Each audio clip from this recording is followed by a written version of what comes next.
Today I choose to follow you. Good morning. It's Thursday, the 27th of October. This is Coffee with God. We've got a lovely drizzle here, and it's cooled everything down, and it's a beautiful, beautiful morning. If you have your Bibles, turn to Romans chapter 12, verses 18 and 19. Let me just share it with you.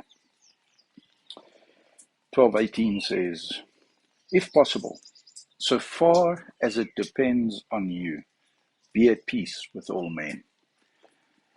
We've been talking the last couple of days about the fact that God wants us to be His Word. He wants us to be who He wants us to be. He wants to bless us. He wants to deal with those who are against us.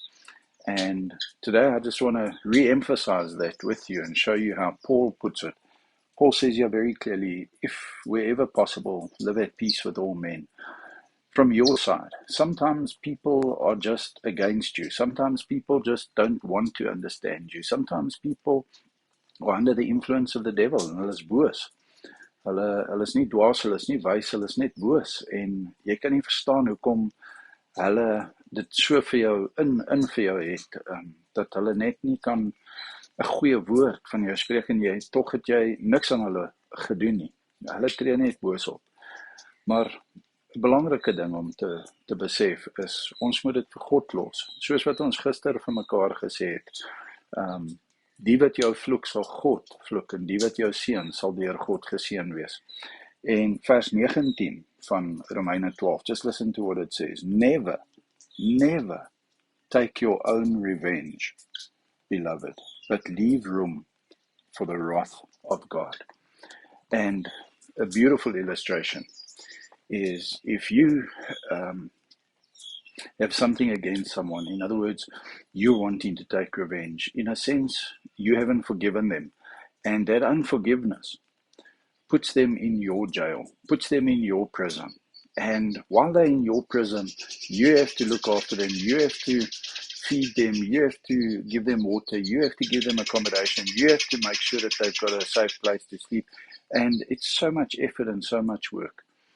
But if you release them, and you forgive them and you release them to God, and you don't take revenge, you're not looking and waiting to hear bad news about someone that jy voel so lekker, jy kry lekker, omdat die persoon 'n bietjie swaar kry of deur 'n moeilike tyd gaan nie.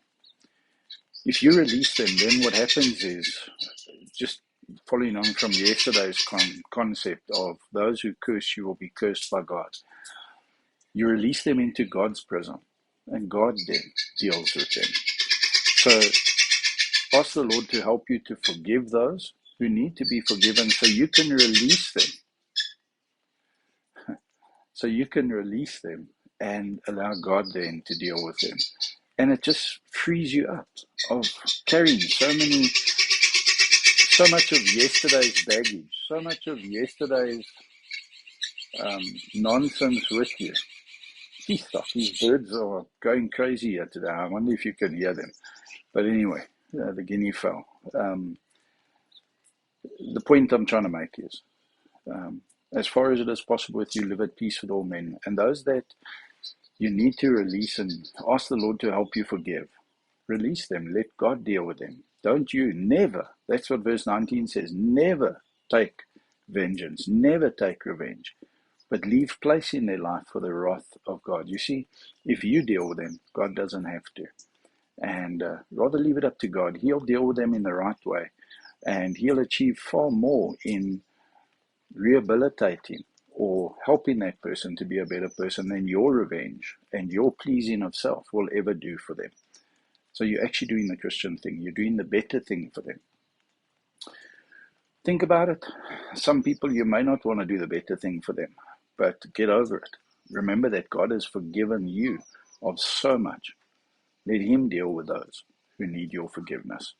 Give them to God and let God deal with them. Have a wonderful, wonderful Thursday. May the Lord bless you.